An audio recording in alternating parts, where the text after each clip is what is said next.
इस सीरीज़ का सम निकालने के लिए सबसे पहले हमें इस सीरीज़ को ऑब्जर्व करना पड़ेगा। तो जब हम इस सीरीज़ को ऑब्जर्व करेंगे तो हमें क्या पता लगेगा, जो यहाँ पे कोएफिशिएंट है वही यहाँ पे पावर है। 2 कोएफिशिएंट है, 2 पावर है, 3 कोएफिशिएंट है, 3 पावर है, के कोएफिशिएंट है, के पावर है। तो ये सीरीज़ किस फॉर्म में है? ये सीरीज़ इस फॉर्म में है कुछ k टाइम्स n की पावर k, और जहाँ पे n कुछ भी हो सकता है, 2, 3, 4 कोई भी नंबर हो सकता है, या फिर किसी भी फ्रैक्शन वाला नंबर हो सकता है, 1/2, 1/3 इस तरीके से। तो जो हम प्रोसीजर पढ़ने वाले हैं वो एक जनरल n के लिए पढ़ने वाले हैं, भले ही हमने यहाँ पे एग्जांपल 2 ले रखा है, ठीक है?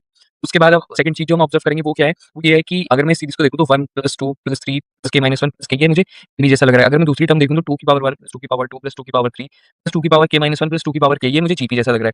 कि हमें समझ नहीं आ रहा कि ये एपी है क्या है, ये जीपी है। तो ये सीरीज़ क्या है? एजीपी सीरीज़ है। इसका सम निकालने का एक पर्टिकुलर प्रोसेस होता है, हम उसी को फॉलो करेंगे। तो अब यहाँ पे अगर मैं तीसरी चीज़ ऑब्जर्व करूँगा तो वो क्या मिलेगी कि 2 की पावर 1 में 2 से मल्टीप्लाई करूँ तो मुझे 2 का स्क्वायर मिलेगा। इसमें मैं 2 से मल्टीप्लाई करूँ तो 2 का क्यूब मिलेगा। 2 की पावर k - 1 में 2 का मल्टीप्लाई करूँ तो 2 की पावर k मिलेगा। ठीक है? तो हर टर्म में 2 से मल्टीप्लाई हो रहा है, तो हम क्या करेंगे, इस पूरी सीरीज़ को 2 से मल्टीप्लाई कर देंगे। तो मैं सीरीज़ को 2 से मल्टीप्लाई करूँगा तो मुझे एलएचएस में मिल जाएगा 2s इक्वल्स टू, यहाँ पे मुझे क्या मिल जाएगा, 2 की पावर 1 को 2 से मल्टीप्लाई करूँगा तो 1 × 2 की पावर 2 प्लस 2 की पावर 2 को 2 से मल्टीप्लाई करूँगा तो 2 × 2 की पावर 3, 3 × 2 की पावर 3 को मैं 2 से मल्टीप्लाई करूँगा तो प्लस मुझे 3 × 2 की पावर 4 मिल जाएगा।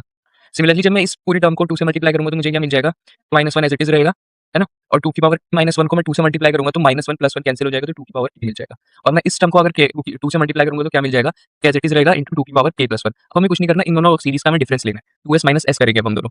तो 2s - s होगा तो s यहाँ पे ये माइनस आ जाएगा। फिर ये इसके ऊपर यहाँ पे 0 है, ठीक है? और यहाँ पे लास्ट टर्म क्योंकि हमने एक-एक शिफ्ट करा है, ये इसके 0 है और इसके नीचे भी यहाँ पे इसमें 0 है। तो ये क्या हो जाएगा, ये माइनस हो जाएगा, ये माइनस, ये minus, minus, minus, minus, minus, minus, ठीक है? अब तो यहाँ पे 2s - s क्या होता है? s होता है। 0 - 2 की पावर 1 क्या हो जाएगा, माइनस का 2 की पावर 1। अब ये दोनों का सबट्रैक्शन देखो, ये क्या है, 1 × 2 की पावर 2 - 2 × 2 की पावर 2। अब यहाँ पे मैं 2 की पावर 2 अगर मैं कॉमन ले लूँ तो 1 - 2 आ जाएगा, 1 - 2 मतलब -1, माइनस का 2 की पावर 2, तो यहाँ पे क्या आ जाएगा, माइनस का 2 की पावर 2। फिर सिमिलरली इन दोनों को माइनस करूँगा तो आ जाएगा माइनस का 2 की पावर 3, ऐसे माइनस और फिर ये ऐसे कंटिन्यू होता रहेगा। ये जब कंटिन्यू होगा तो यहाँ सेकंड लास्ट टर्म क्या मिल जाएगी मुझे, इन दोनों का सबट्रैक्शन, ठीक है? क्योंकि यहाँ पे 2 की पावर k है, 2 की पावर k हमेशा सेम पावर वाली टर्म्स माइनस हो रही है। जब मैं इन दोनों का सबट्रैक्शन करूँगा तो क्या मिलेगा, k - 1 × 2 की पावर k माइनस k × 2 की पावर k, ठीक है? तो 2 की पावर k कॉमन आ जाएगा, अंदर क्या बचेगा, k - 1 माइनस k। ये माइनस k से प्लस k कैंसिल हो जाएगा तो क्या बचेगा, सिर्फ -1 बचेगा। ये क्या मिल जाएगा, माइनस माइनस का 2 की पावर k और प्लस लास्ट वाली टर्म तो यहाँ पे 0 था नीचे, ये तो कुछ नहीं होगा, ये एज़ इट इज़ ऐसी कॉपी हो जाएगी। अब मैं अगर इसे ध्यान से देखूँगा, ये जो मेरी पूरी सीरीज़ है, यहाँ से लेकर यहाँ तक, ये एक जीपी सीरीज़ बन रही है। s equals to minus common ले लेंगे तो 2 - 2 का स्क्वायर -2 का क्यूब -2 की पावर k, और प्लस में ये वाली टर्म मेरे पास एज़ इट इज़ है, k × 2 की पावर k + 1, ठीक है? इस सीरीज़ का सम हमें पता है क्या होता है, जीपी का सम कैसे निकालते हैं? तो s इक्वल्स टू इस जीपी का सम क्या हो जाएगा, 2 × 2 की पावर k - 1, ठीक है? और प्लस k × 2 की पावर k + 1 हमारे पास एज़ इट इज़ है।